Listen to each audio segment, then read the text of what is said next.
Hello and welcome to level 53 of the Thoughts of Players podcast, the gaming podcast with bold takes and no strings attached. I am Jeremy, and I am here once again with my two compadres. Of course, I have David. What up? And I have Corey. The champ is here. The champ is here. Yeah. The unfortunate winner of our inaugural... You're right. Our inaugural Gamerbate. Corey is here. Yeah. Workshopping the name. Workshopping the name. If you have any ideas, post it. If you have, we're going to put a poll out, whatever, and everywhere. Just give us suggestions on the name because it's close to Gamergate.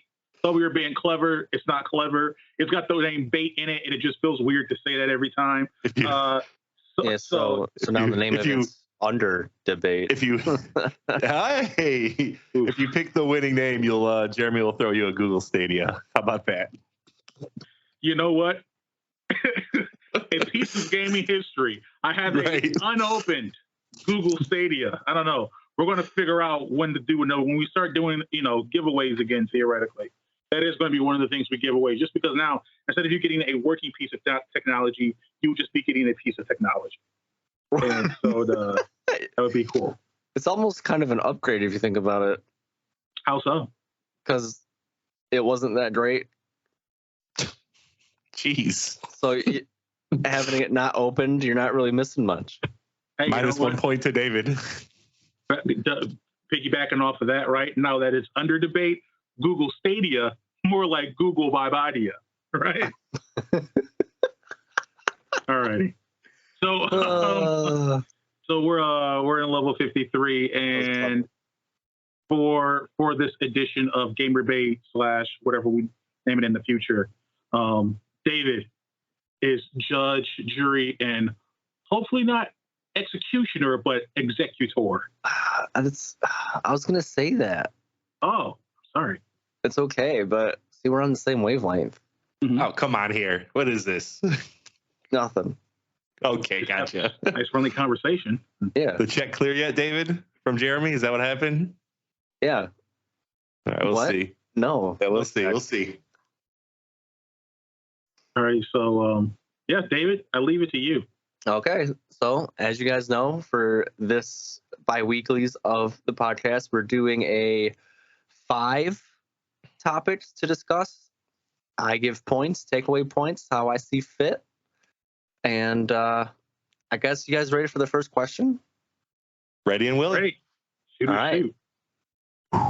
Side note, I'm sorry if I yawn a bit. I've been up since 4, not my usual. And just to point out, Jeremy was late to recording. You guys are not boring me. I'm just tired. He was late. Gotcha. 5 minutes. It's okay. Okay, so first question.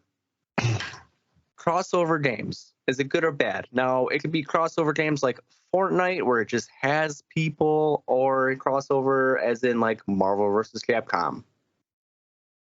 Do you see that as, 2 worlds coming together? Awesome. Or is it bad and doesn't really need to be done? As the inaugural champion, I will pass it to Jeremy to start. Mm-hmm. After you, sir. Okay, cool. Well, I would say that overall, when you think of crossover games, I think in the long run, they have a net positive for as far as being games, right? Like you were mentioning before, you get to see a couple of brands come together and create some unique and different things, right? Like you mentioned Fortnite, how they're able to integrate, like, I think I remember like the huge big event it was with Thanos coming to Fortnite when they were doing, Infinity War and all that stuff. It was a really nice, cool thing that happened. It obviously drove traffic to Fortnite, so it was good for Fortnite. But obviously, it also solidified and expanded the brand of Marvel, so it was good for Marvel. And it can work out for the positive when the companies that are doing the crossover, if they're going into it with good intentions, right? And what I mean by that is they're obviously doing it for the money, but you can do something for the money while also going about it the right way, respecting the IP and respecting the customer, right? So that's kind of where I stand. I think crossover games, all in all, good for biz. That's A lot of that's talking. 1 point for you right there. A lot of talking, no substance. Obviously, fans want to see crossovers. It's the coolest thing in all of media. That's why Marvel has been so successful in the movies. And in the games, they're just as successful. Obviously, you've named two of the biggest ones. Marvel vs. Capcom is such a cool crossing over of worlds of those two IPs. But I do want to throw a little bit of the negative your way because, yes, Jeremy, while it is a really good thing to have, the downside of crossovers is eventually those things don't work out. They lose the opportunity to work with them, and those games never get to appear again. You take a look at something like Marvel vs. Capcom 2, which for the longest time, it could not be ported to the PS3, the PS4, or even now the PS5 because that contract that they had for that original game with those original characters, it doesn't stand up over the years.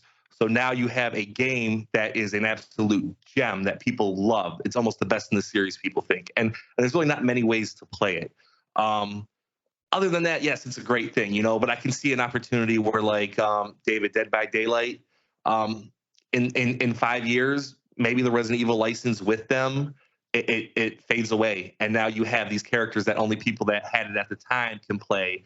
And now new people can no longer buy those characters because it just goes away from the store. We saw that with Jump Force, which is an anime crossover game.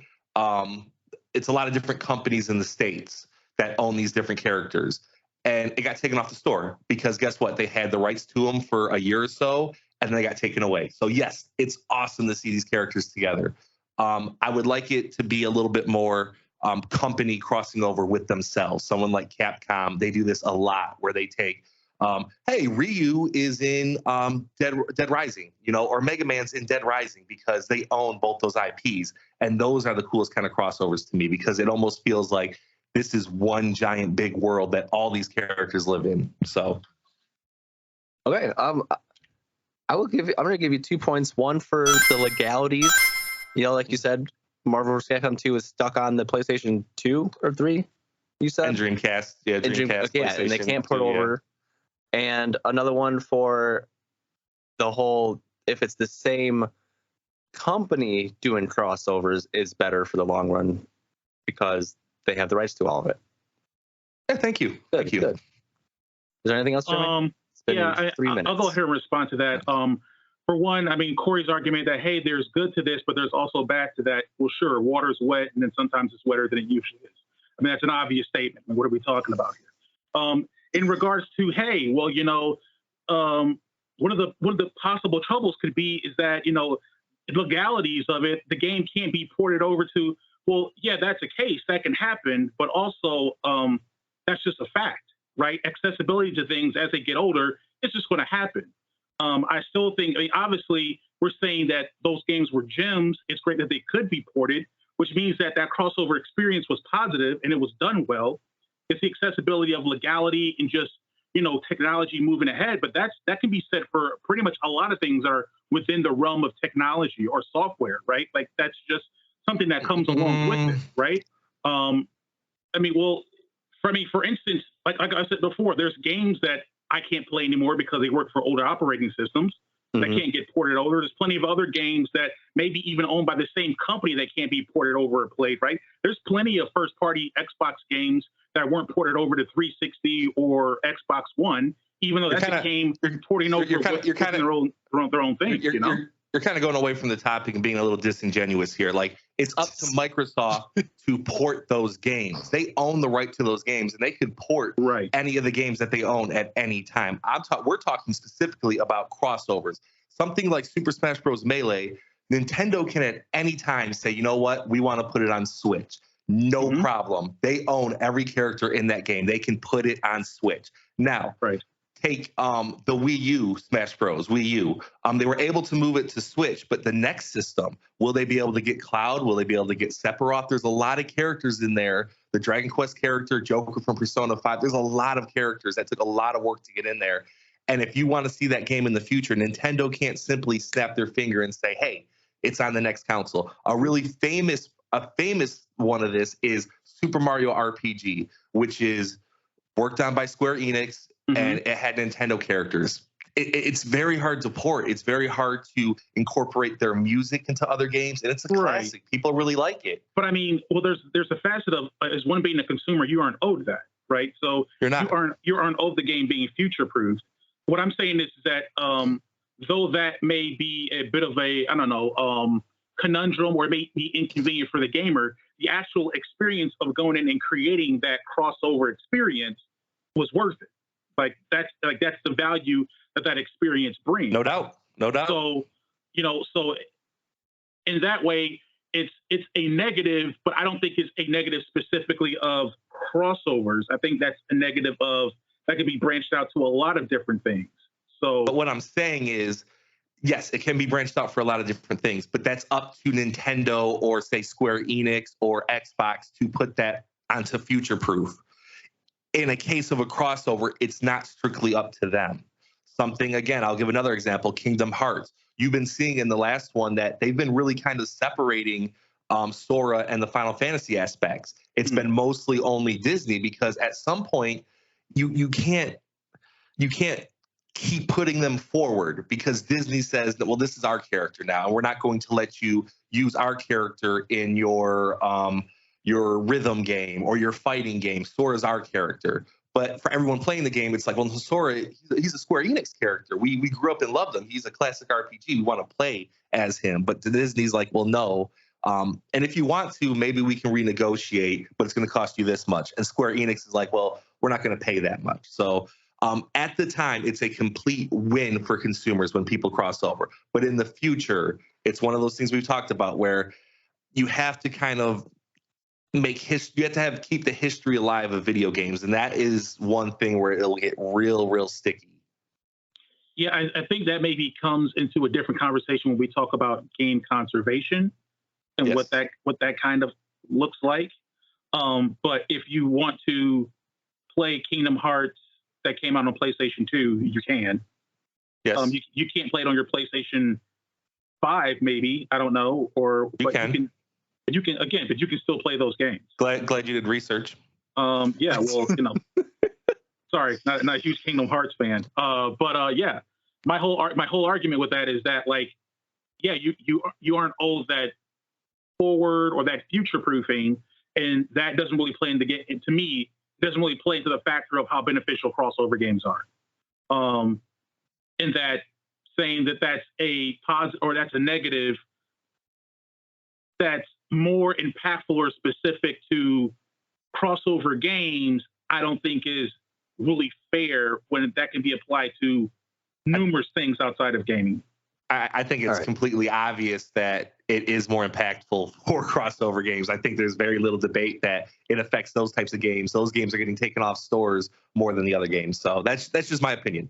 All right. So that's 10 minutes. So we're going to have a final verdict. What you guys, one last, 20-second saying. Okay. Well, since I started first, I guess I'll end first. Okay. Crossover games, I believe to be, in general, like I said, a net positive. I think the issue that can come in is if a crossover game is made disingenuously, or if profits are put at the front of it when you're developing it and when you're delivering it to a consumer. But if the IP is being respected and the consumer is being respected, and in the end product when it's being delivered, then I think crossovers are a great way for brands to expand. They introduce people to new IP they may not be familiar with, or they may have had the wrong impression with. And that overall, I think, creates a much better experience, gaming experience, entertainment experience as a whole. Okay. 100% agree with you. I said at the beginning that I also think it's a great thing. It is a net positive, but there is a darker side where eventually these characters can't be played or the DLC can't be downloaded anymore. My opinion is I love these crossovers, and at the time they're the best. But maybe, like I said, Capcom crosses over with other Capcom franchises. Nintendo does it with just Nintendo, because you don't want to be that person that finds a series later on and you feel left out because you can't experience the whole of it. All right, thank you. All right, that's a hard one, especially you guys are kind of on the same side. But I will have to go with Corey on this one, mostly because he brought up the legality issues. And I think if those were fixed, if it was like future proofed, I think we would be on the right track for all that. Alrighty. All right, next question. So you guys know, like F, marry, kill kind of game, right? You get 3 options. Well, we're gonna do that, except with a 4th option since there's 4 main councils. So it's gonna be F, marry, kill, leave alone. Like it's just gonna be allowed to sit there and do whatever. It's not gonna get any of your wrath. So it's obviously between PlayStation, Xbox, Switch, and PC. So obviously there might be a lot. I want to see what your perspectives are and what you chose and why. So kill is worse than leave alone. It's not like a straight ranking. So kill would be like Xbox no longer exists. I'm going to leave Nintendo alone. It could do what it's doing, but yeah. So like Xbox would be dead. Okay. I think, Jeremy, we should start at Mary and go back and forth and go down the list so no one's talking for like 15 minutes in a row. Okay. I'll start if that's fine. I'm going to marry PC. I'm not a PC gamer. She's way out of my league. That's the thing. She's a little bit expensive, but she's not. You can also get her at different price ranges, which is awesome for the gamer who's looking to kind of customize what they want to get into the product. You know, you can go with a little bit cheaper and play the games you want, or you can go more expensive and get really high quality graphics and all that. But besides that part, you have Steam, you have Epic Games, you have Origins, you have all these different competitors that are vying for your dollars. And when you have competition, you have people putting sales, you have people putting better products out there. And you don't get that with the consoles because PlayStation owns their own store and they don't have to compete with anybody. Not only that, the games, you have plenty of exclusive PC titles. You have a lot of indies that start on PC and you might not see them on console for years. And there's just so many different experiences that you can get on PC that you can't get on the consoles. Plus, online is free. That's awesome. So I am definitely marrying PC if she'll have me. I'll give you a point for that one because I was looking for the like exclusives for PC because no one ever really says, "Hey, PC exclusive." They're just kind of are for the time being, or they end up just being PC. All right, go ahead, Jeremy. Yeah, so I'm also going to marry PC. For that, we're not only talking about the different platforms and choice with Steam and GOG and the Epic Game Store, right? We also mentioned before, like online multiplayer is free. We have access to these big AAA titles and these smaller indie titles. A lot of them are actually more so tuned or designed first for the PC experience and then console later, right? You think about different console editions, like a City Skylines console edition, or something like a Darkest Dungeon, where it eventually ends up on consoles, but it was designed for a PC experience first, right? And then touching back on that is when we're talking about the PCs, we're not just talking about the platforms now, but we're able to do different things. We talk about, hey, we want to go back and play this game from 15, 20 years ago. Well, PC allows you to not only have access to those games, a lot of those games, especially if you're using GOG, you don't have DRM happening, digital rights management, so you fully own the game and you can do whatever you want with the license. We're also talking about something like emulation, right? Being able to emulate other consoles themselves, other console environments, being able to emulate older versions of Windows to play older games on the PC. There's such a larger variation of things you can do with the PC compared to these other ones. It's just providing a premium experience. It's giving you everything. You can interact with it with a controller compared to just using a mouse and keyboard, which a lot argue is a more superior experience with peripherals anyway. So PC for sure. I'm marrying. All right, yeah, I'm going to give you a point for that one because you mentioned you can do mouse and keyboard or the controllers and the emulator thing. I was also looking for. I think it's only fair, Jeremy, that I give you the next one up so you don't repeat all my points again. Half of it wasn't anything you mentioned. Okay. The other half was. So what's the next one we're going with? Is it F? F? Well, if I'm effing anyone, I'm effing Sony. Okay.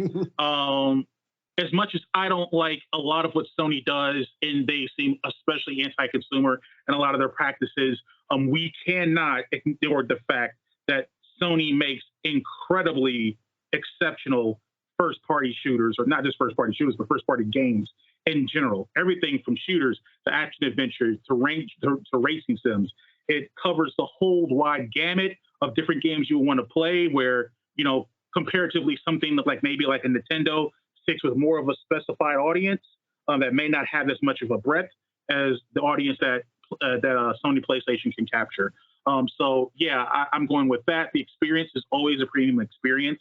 We were talking about Sony PlayStation, and again, going through God of War, Horizon, even some of the older ones like the Infamous series and different things like that. Really great, interesting games that you can actually look at several years and say, hey, this game actually pushed forward narrative storytelling and gaming, right? If it's something like The Last of Us, or hey, this pushed forward in regards to how you reinvent a franchise with something like God of War, right? Like, I think Sony does that better than any of the other consoles or other platforms, and that's why I will show some love to Sony that way. Not bad points. Are we talking PlayStation 5 or Sony? Well, it's Sony PlayStation, right? Right, but are we talking about as like Sony as a whole? Yeah, just like PlayStation or Nintendo, and we're talking about Nintendo as a whole. It'd be like Nintendo as a whole, Xbox as a whole. As much as I hate to do this, I will F Nintendo. If it was strictly the Switch, no, but Nintendo as a whole makes creative, unique, just pleasurable games that you cannot find on any other console. PlayStation, if you squint your eyes enough, they kind of look like games that are on Xbox or on PC. If you squint your eyes on Nintendo, you just see colorful. The same game that was made 30 years ago. Yeah. Really, Breath of the Wild is the same as Zelda 2. No, it's not, because they innovate. They have so many IPs that they own. Jeremy, you were struggling to come up with 2 or 3 different Sony IPs. I wasn't struggling. The racing sim. Can't remember Gran Turismo, huh? Nintendo Gran Turismo, Killzone. I can name a bunch. Killzone. Oh, that hurts. That's a minus point. Anyways, back to my point. Nintendo has so many IPs. They have IPs for everyone. They've got shooters. They've got adventure games. They got platforming. They have racing. And arguably, they have the best in kind of almost all those genres. Racing games. You think of Mario Kart. It's just pure fun. Adventure games. You think of the Zelda series. Something like Splatoon is a real come up for shooting now, where people love to play it. Fighting game. They have Smash Bros. If you buy a Nintendo console, you are going to get their best franchises throughout the lifespan of the console. Now, one might skip. Metroid didn't hit Wii U. Okay, it's coming to Switch, hopefully. But you're going to get all these different products, and you can't get that. That's why you've got to F Nintendo, because you cannot get those things from the other 3 You're platforms. correct. I cannot get 30-year-old franchises on underpowered hardware for 10 or 15, 20 years straight. You're right. I can't get that any other place, because every other place tries to actually push the technology of the hardware, except for Nintendo. That's fine going back and giving you a 720p system in 2022 or 2023 or whatever it is. They've gone from motion controls to a gamepad to a straight up handheld that still runs AAA games. Does it run AAA games great? No, it does not run AAA games great, but it runs AAA games. I would say that the birth of the Steam Deck came from the Switch. Them seeing that, oh, this is possible, and not only is it possible, people want this. There's 100 million Switches out in the open, out in the free world, and Steam must have saw that and said, I think we can put something together like this. Nintendo is an innovator. PlayStation, you get consistency, you know what you're getting, and they're beautiful for that. But Nintendo is an innovator, and people follow them.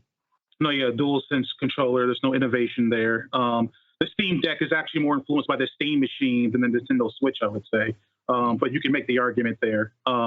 It's cool. You'll get 1 or 2 Marios every 7 to 10 years where you jump on mushrooms like you were doing in 1993, and that's great. It's great. We need a niche for that. But if we're talking about what's PlayStation's biggest game? What's their biggest game? I'd say right now probably God of War. Oh, okay. How long has God of War been going on? That's an over 20-year franchise. What, 30 years is too much, but 20 is fine? I mean, they did innovate. They just didn't go from 2D to 3D and then say, hey, we're cool there. I mean, they've actually innovated with how they told the story, going from third person to more kind of second person over the shoulder, changing the dynamics of the narrative, changing the dynamics of the story, right? Kratos has a completely different character and personality. David, I'm still waiting for Mario's personality. Did you hear this guy? Did you hear this guy? He said second person gameplay. It's not even possible, Jeremy. What is it's like it is second person third. over the shoulder, technically, right? Second person? You know what that is? You can add like it, almost like you could say it's third person or over the shoulder, I should say, with the different camera second and stuff person. like that. Are you kidding me? But I mean, come on, man. But yes, Splatoon's a shooter. Yeah, let's watch a bunch of kids run around and ink each other like octopuses. Yeah, that's a really compelling shooter compared to something else that's out there. If it's fine with you, David, I'll take my final thoughts. I think my final thought on Nintendo is it's also a family system. Anybody can play it. It was shown with the Wii that a little kid can play it, a grandma can play it. They try to make it accessible for everybody. I enjoy their games. Little kids enjoy their games. Older people enjoy those games. There's not much wrong with Nintendo in terms of that. That's great. I will say that as far as if you're asking me which system, which platform I'm going to F, which means have a pleasant experience with, but maybe not stay with or have a very long experience with, it's going to be PlayStation. PlayStation brings you all the different energy and adrenaline that you need to have the experience that you want as a gamer. They've changed. They're different. They actually innovate on their stories, on their tropes. They don't stick with the same thing and just splash a new bucket of paint on it, right? They actually do things differently. And so, don't splash a new bucket of paint, right? Last of Us on PS3, Last of Us Remastered, Last of Us Remake. Okay, they don't splash new paint on their games. They're as guilty as anyone. If you want to make that argument of one franchise over 10 years, I'll take that over 20 franchises over 30 years. I mean, come on, let's not accuse in the Nintendo camp. Let's not accuse PlayStation of rinse and repeat. That is a kettle calling Nintendo still values 2D. They made a 2D Zelda in the last 3 years, along with a 3D. They made a 2D Metroid and a 3D Metroid. They do that with Mario. They please everybody. And Jeremy, you're right. It is a fast experience when it's with you. Oh, burn. Okay, well, we'll end the F on that one. I'll each give a point for both of you because you both grilled each other for each other's choices, and you both had good rebuttals towards each other. Good. I liked it. It was a nice fight. Yeah, I thought so. I'm gonna start off. What was this? Kill now?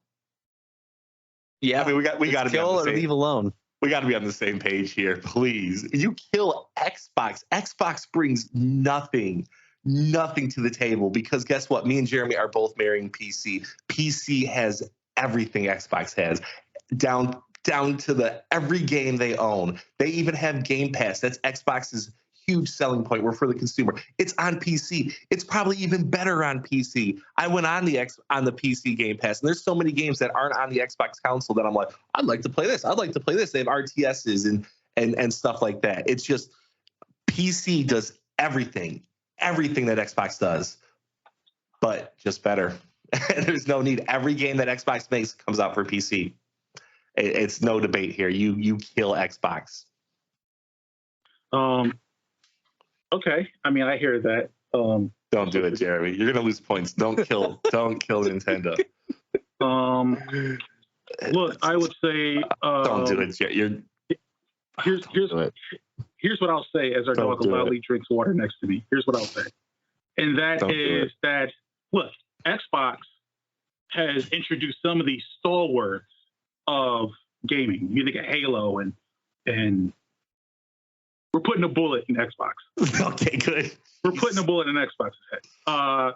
Yeah, in many regards, and I'm not even including something like Game Pass within PC because those games will still exist in the PC environment without Game Pass, right?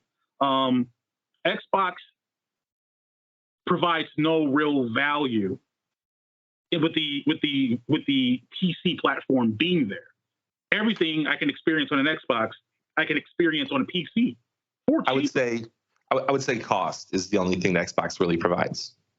You can make that argument, but I mean we're kind of getting to a point where if you want to argue Xbox Series S is $300 yeah, you might not be able to get a PC that could provide the same amount of, performance for that price point. When you get to a Series X, $500, it's a little bit more reasonable to say I can go the PC option for nearly an identical cost investment and get a superior experience.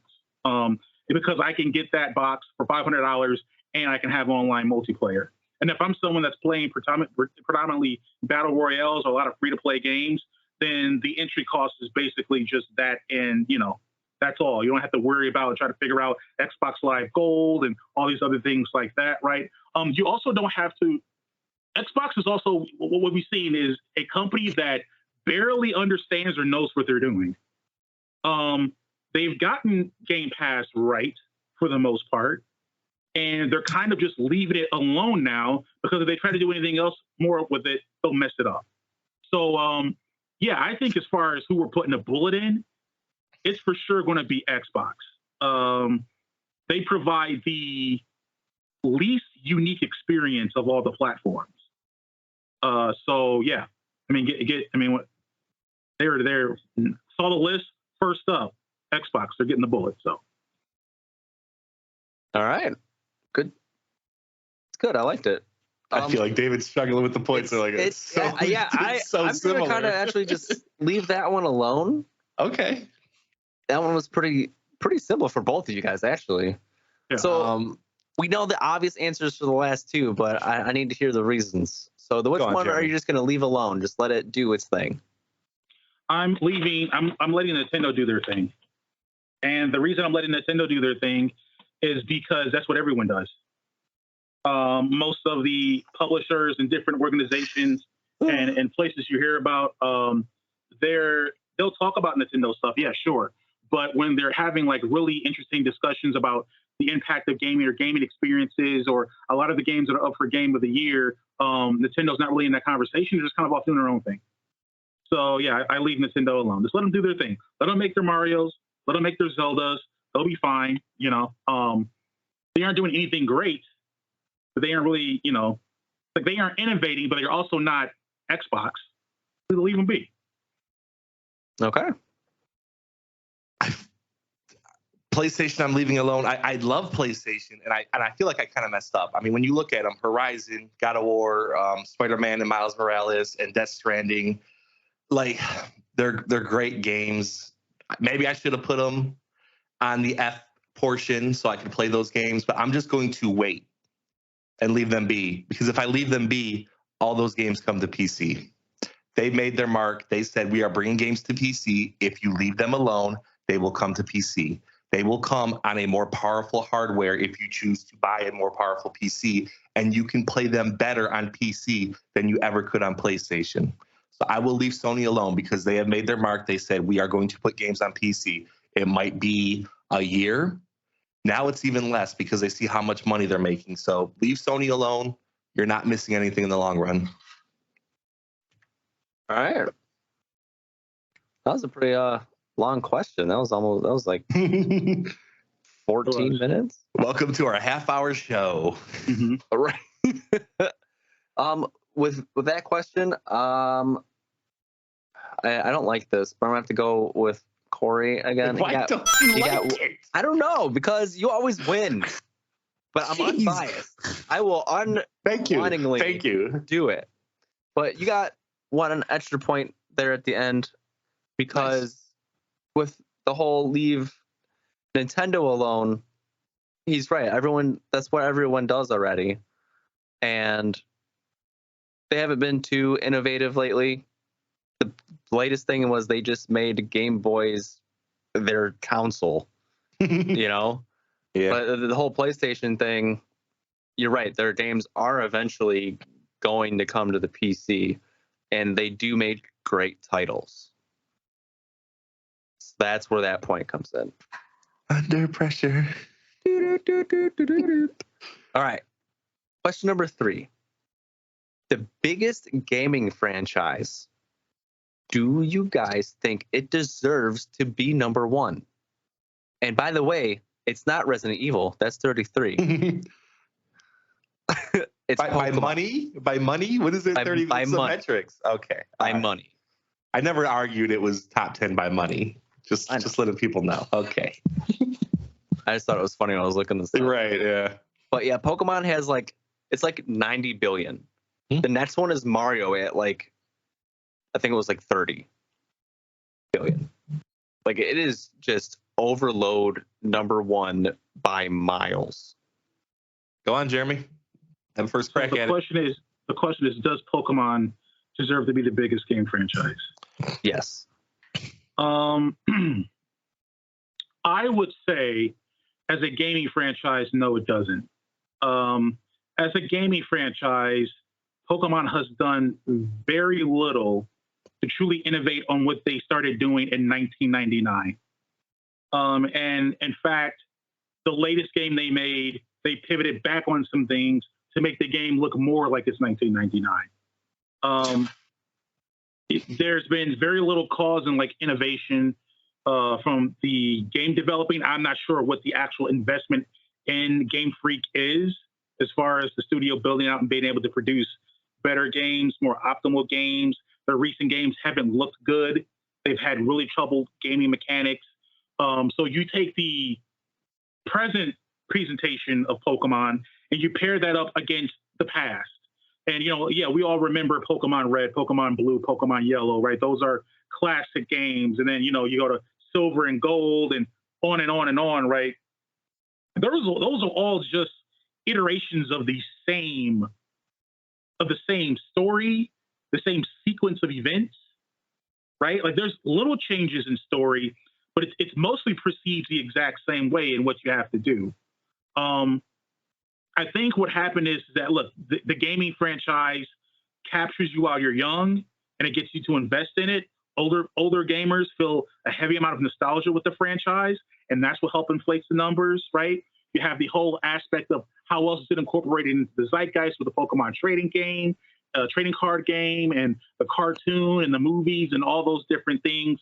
Those are all part of it, but those help draw the overall brand of Pokemon. I believe as a gaming franchise, strictly in the game sphere, that no, it doesn't deserve to be that. There's been games that have done a lot more. I can make the argument that as far as a gaming franchise, Mario is better. It's done more innovation. There's been more care taken with the characters in the world and how it's explored.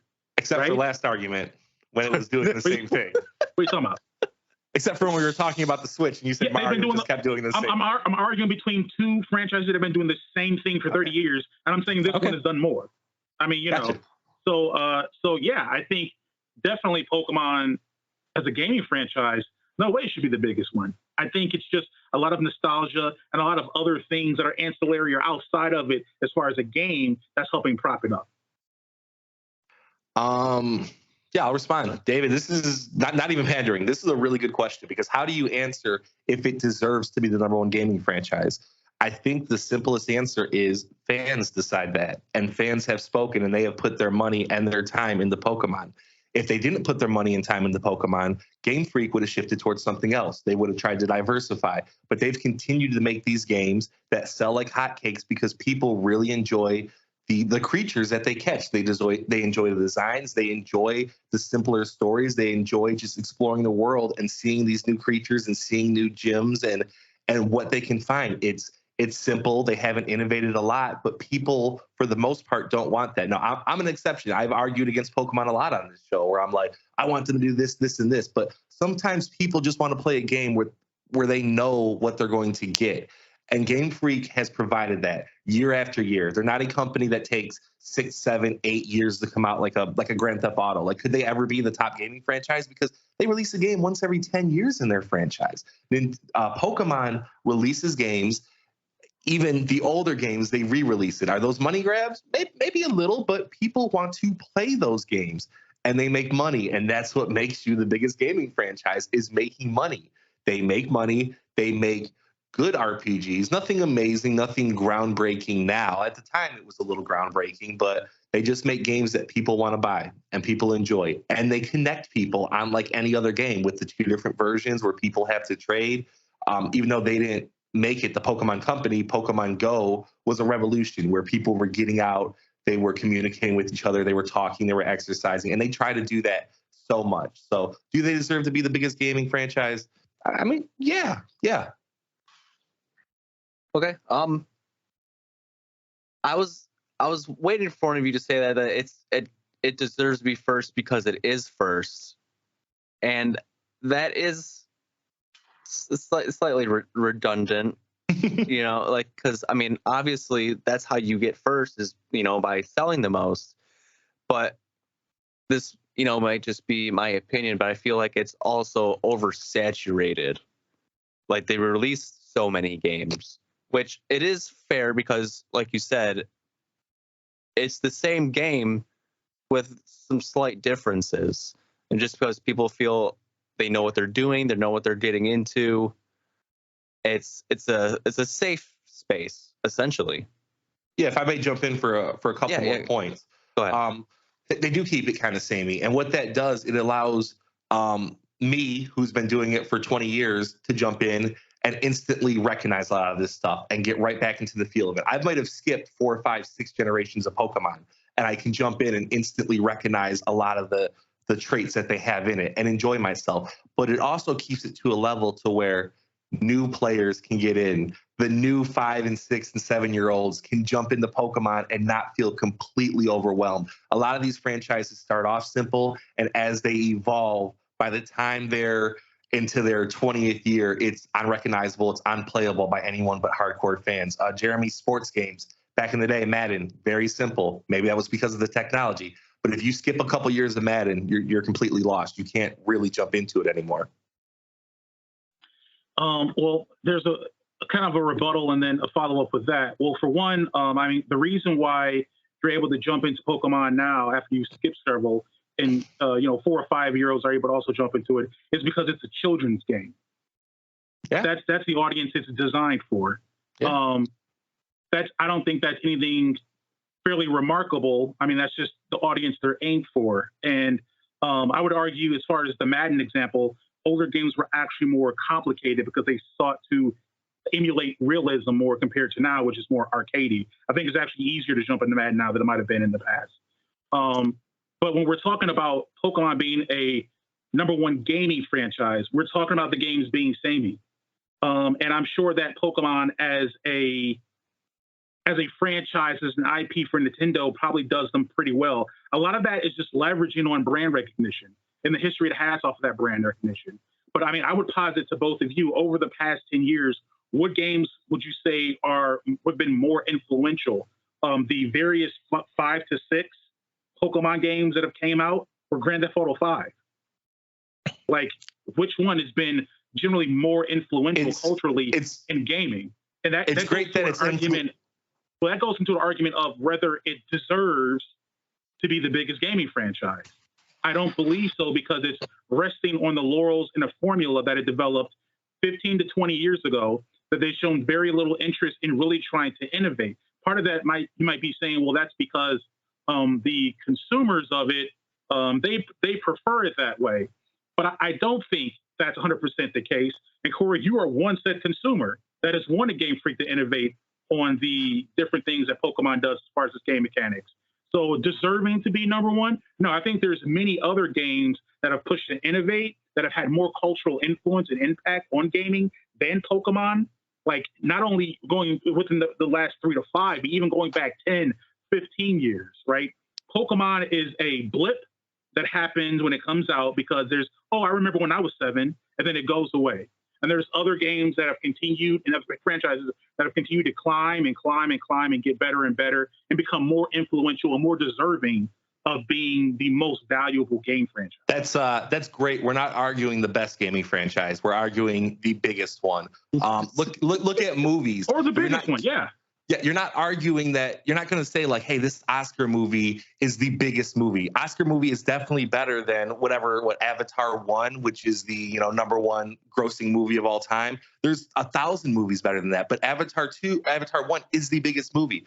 I'm sure there's artists out there like maybe Taylor Swift, where there's some indie artist who people adore and they're putting out great stuff and they're probably the best artist, but Taylor Swift hits such a bigger audience. That's what Pokemon's doing, and that's what makes it the biggest. It's not the best. Just like Taylor Swift or Avatar 1 are not the best in their genres, but they're the biggest. They reach the most people.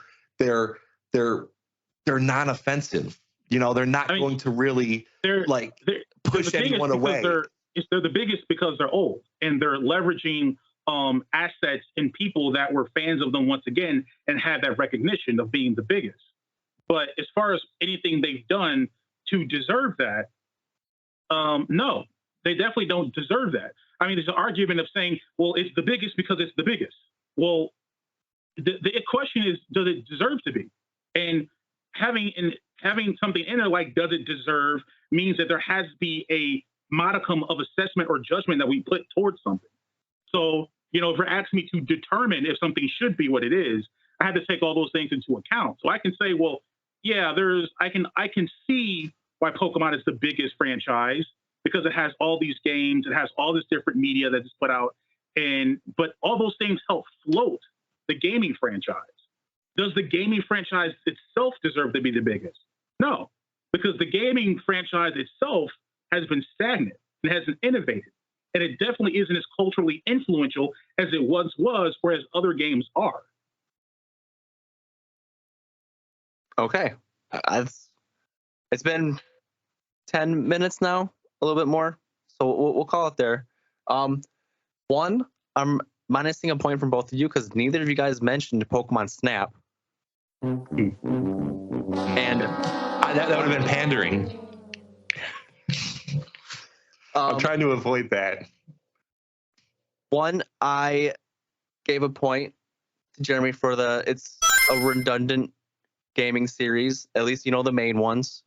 They did well with Arceus and then just went right back to just being the same essentially. But I also gave Corey a point. I kind of forget why right now, but it's there. It was well deserved. It was well deserved, I'm sure. But for this one, it's going to Jeremy. While I do agree Pokemon might almost deserve it, it's just the main thing they're really trying to get by on is just redundant, and it's the same game with a new graphics sometimes. And I agree with you. It's 8 badges, Elite Four. Yeah, you played this game when you were 7. Give us $60 so you can collect your 7 again. But we're very ingrained in the video game world. 99% of people that play games are not us. They want that. And that's what makes it the biggest. They want that. Not us necessarily. We are in so deep into the gaming world that we have those opinions. But 99% of people want that Pokemon. That's why it's the biggest. I would be curious if sales reflect that. Yeah, of course. I mean, it's probably been higher than it's ever been this last generation. I would support it more if they did more outside their scapegoat games. If they brought back and did more Pokemon stadiums. But also, the point is Pokemon Go. You mentioned Pokemon Go. Yes. That's a great innovation of what they did.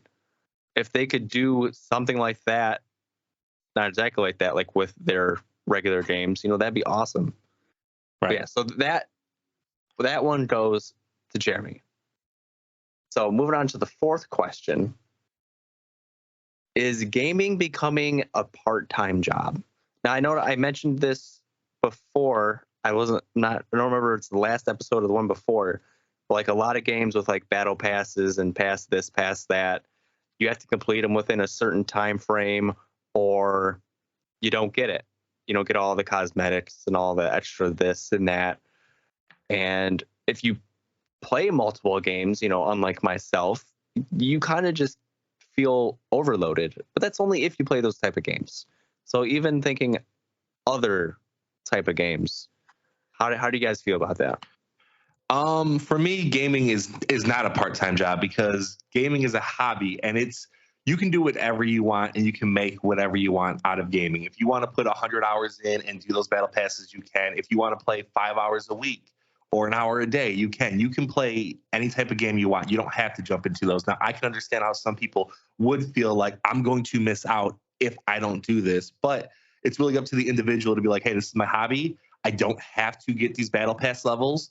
And I can just enjoy gaming for what it is. It's supposed to be a release. It's supposed to be an away from real life, kind of like take you into a world and to have fun, to communicate with friends, to get into story games that are really impactful, there are so many avenues that games can go down that it shouldn't feel like a part-time job to anybody. If it is, I think that's the part where you have to step back and be like, maybe I should play different games, or maybe I should, be away from gaming for just a minute and try to refine that joy in them, because there's never been more games out there. Never. Every week there's just dozens of games coming out, and there's so many different stories and art styles and the music in games. It really should be a joy to play and not a job.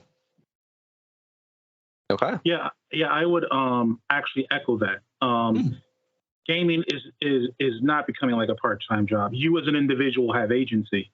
You can do whatever you want for however long you want, for however frequently you want it. So if you find that gaming is starting to really take up a lot of time and it feels like a part-time job, you can pull back and adjust accordingly when you need or have to. With that being said, if you're someone that seeks to enjoy video games in a somewhat, I would say, a reasonably regularly level, then I can understand how that feeling is becoming more of a more relevant now, just because much like movies, games are becoming so much longer, so much larger, and that if you're someone that said, hey, I'm someone that likes to play or like to beat maybe 2 games a month or something, the time investment you had to put in to beating those 2 games a month, let's say 5-7 years ago, is probably going to be much more now than it was then, right? So I can understand how that's a little bit of trepidation people can be feeling if they're like, hey, I really like to experience this many games, these many stories. You're going to have to, and you're fixed on getting a certain amount done or progressing to a certain level as far as like what you play. But again, that's all something that you have control over. And if it feels like it's getting too much or it's consuming so much time, you just pull back. Now, I'm also someone that believes, because of the way games are structured, that your gaming experience will suffer for that, right? Things like battle passes, other time things like that, and just being part of the whole initial push, the whole FOMO aspect of it all, right? If you withdraw, you experience that lost value of the gaming experience. I guess you just have to assess for yourself, is losing that worth it? Or, is it something that you really want to be a part of? You really want to hit those battle pass marks, or you really want to go for this type of achievement? Is that really important? Because you're going to miss that if you decide to pull back and scale it appropriately to where it doesn't feel like a part-time job.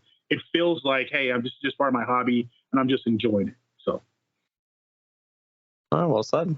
Yeah, I don't necessarily disagree with that, but it just, you kind of said it, and I said it. Like you can put into what you want, but it's all about the mindset and how you feel. Another genre that I would put into there is difficult games. I feel like difficult games can feel like that if you let them, where you're like, man, if I don't keep playing this game, I'm going to lose my skill. Something like Dark Souls or Sifu or Cuphead. It's like, I didn't play it for a month and now I can't get back into it.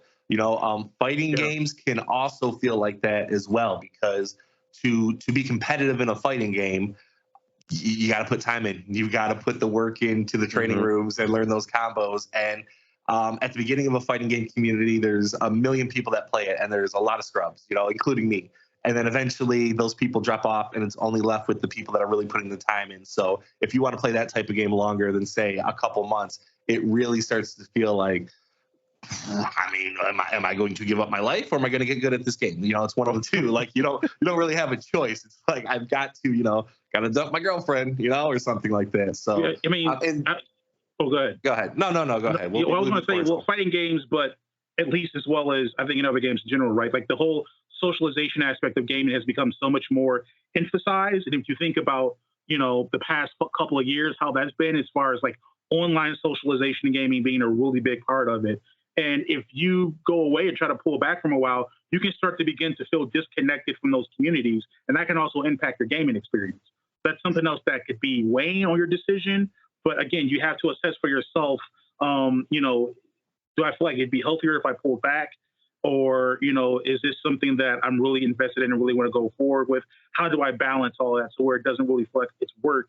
It does still feel like hobby and something that I'm enjoying, And I'll say this, like the gaming media, like I don't think we have a very high esteem for the gaming media, but we do not. I will say that for the most part, they don't like praise this kind of stuff. They don't say, "Thank God, Overwatch 2 has a battle pass."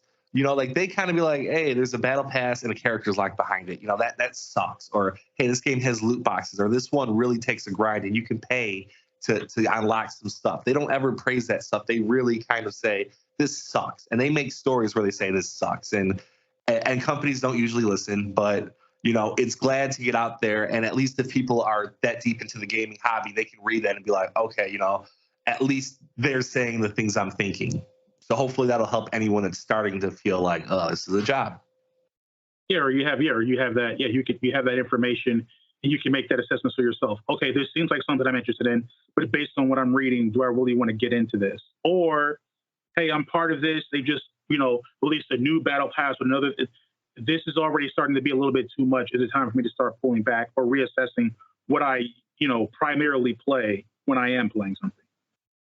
And it is very hard because a lot of these things give you free levels or first time free, and you get invested. Check-in rewards, right? You get invested, things like that. Right. Yeah. At first, it's like, hey, you get a reward every 10 minutes. And now it's like, well, now it's every couple days. And they really kind of get you in. But like I said, like Jeremy said, like I said, it's really up to the individual person. And hopefully you don't feel like that ever.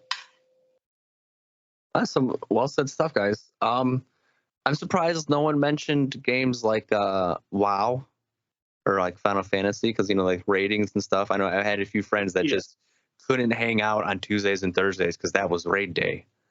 Right. That's what I was kind of thinking, like with the socialization aspect. Yeah. Where like the socialization, because they had the chat, groups and everything. All that stuff, it's so pivotal to the experience of the game. Yeah. Where it's like, hey, if I take a week or a few days away from WoW, I feel like where they're am I? Gonna kick you out, and then you don't even have people.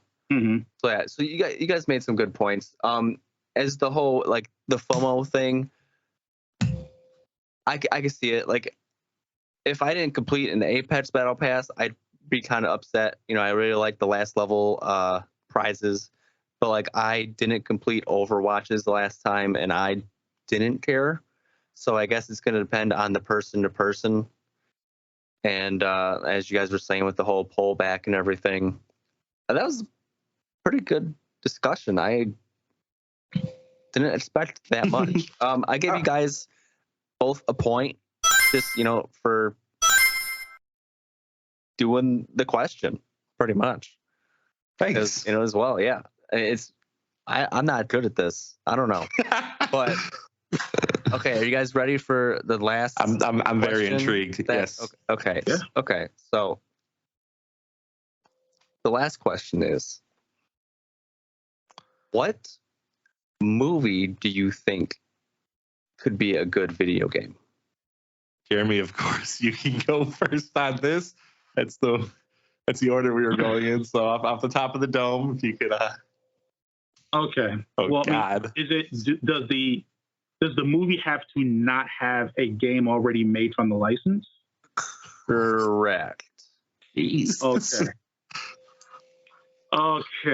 That gets a little bit tough here, but I think I have a movie. One of the games that I really like that's kind of like highly esteemed is Spec Ops: The Line. I've talked about it. I know you guys know about it. I think a game that could really be great as far as a somewhat tactical shooter that is really kind of like narratively intense, that can get you into it, is going to be Sicario, which had Emily Blunt, Daniel Kaluuya. Great movie. Great, exceptional movie. I think trying to incorporate a kind of a realism, a gritty realism, and stark, intense narrative storytelling about being a law enforcement officer, whatever you wish and say, and you're kind of working between the lines or possibly outside the lines of dealing with the cartel and having like really intense, primary antagonists, right? I think of Pagan Men from Far Cry 4, right? Like a really well-established evil antagonist that you're going after that gets you invested in, but you just still kind of have this realism that anything can happen, anything can go wrong. Make it a third-person shooter, right? I think that would work exceptionally well as far as being a game. I could see it working really, really well. You could obviously make it a franchise because you could literally have stories of, hey, this lieutenant is in the first game. Now we're going after another higher ranking level. You could take them to different locales from United States to Mexico, possibly even like Colombia or something like that, right? I think it'd be a great movie to be converted into a game. Nice. I'll give you props. That was pretty impressive right off the dome. I used all that time to think of my movie. David, have you seen that movie? I have not. Excellent movie. So yeah, I was thinking the whole time, and I thought I came up with a really good one. Now, this is a movie by A24, which Jeremy, as a budding director, A24 makes very great movies. David, have you seen Everything, Everywhere, All at Once? I saw the second half of it. The second half. It would make a phenomenal game. Now, I don't really want to spoil the movie, so I will kind of go around that part of it. But it is relatively new. A multiversal movie. Like this Asian woman, a mom, which is already kind of a novel thing in video games, having an Asian woman as the lead character, which I think would be fantastic. This Asian mom is going through multiverses and kind of experiencing different things. She has to kind of deal with this problem. And the way she deals with that is by checking every multiverse ever, infinite ones, and finding the skills that she needs to be able to complete that task. So, hey, she needs to get out of here.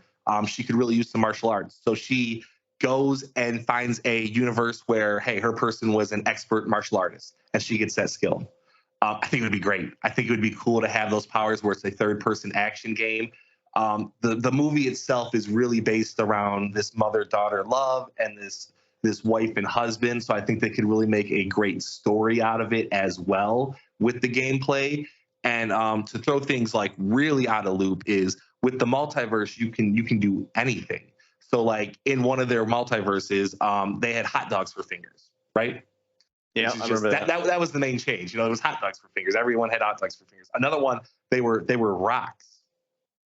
So you take this third-person action game, and as you're switching multiverses, well, the one multiverse you go to is now just a visual novel, or this one is a puzzle game. Because with the multiverse, you can do anything you want, and it could be a super unique game that is grounded by a really family-oriented story.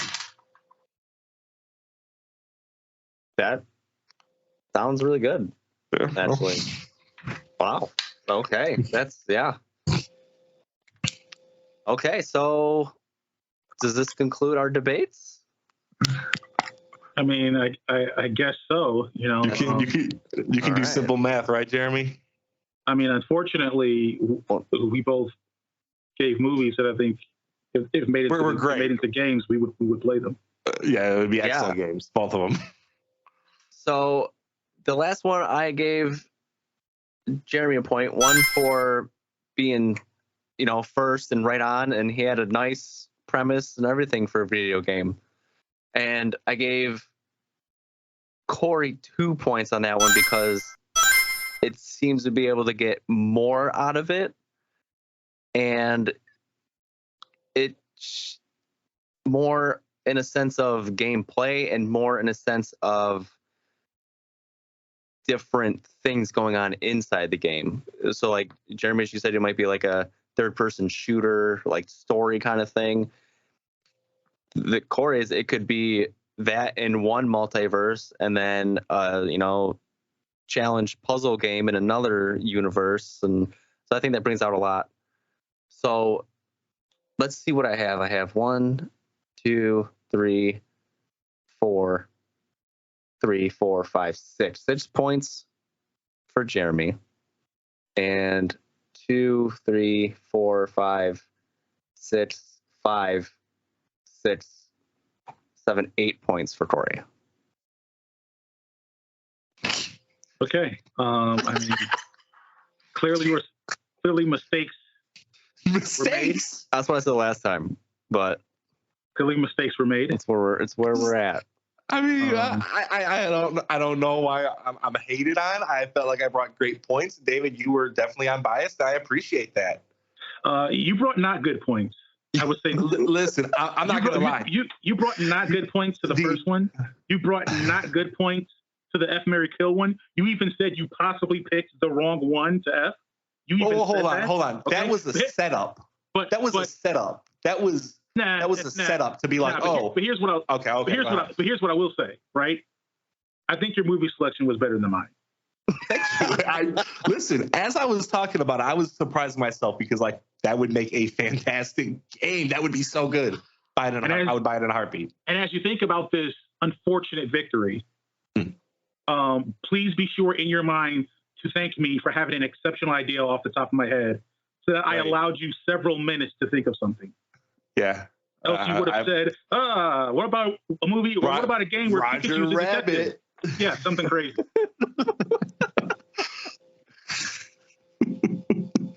That was a good debate.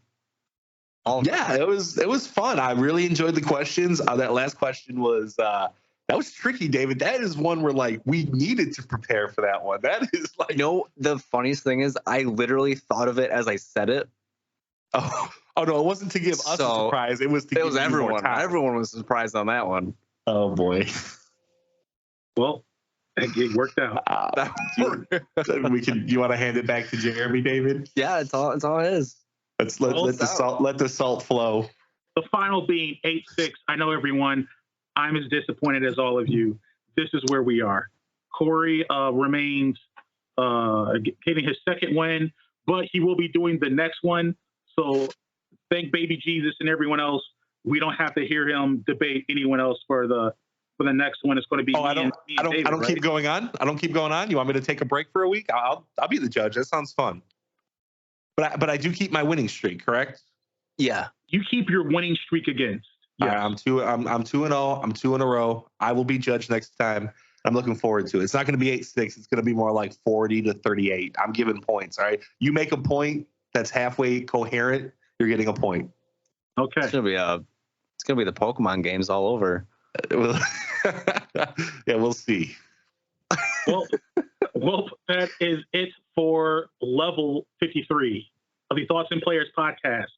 If you liked what you heard, please be sure to like, follow, and subscribe. You can find us on Facebook at www.facebook.com/Thoughts and Players, like it's all one word. You can also find us on Instagram, Thoughts.Players.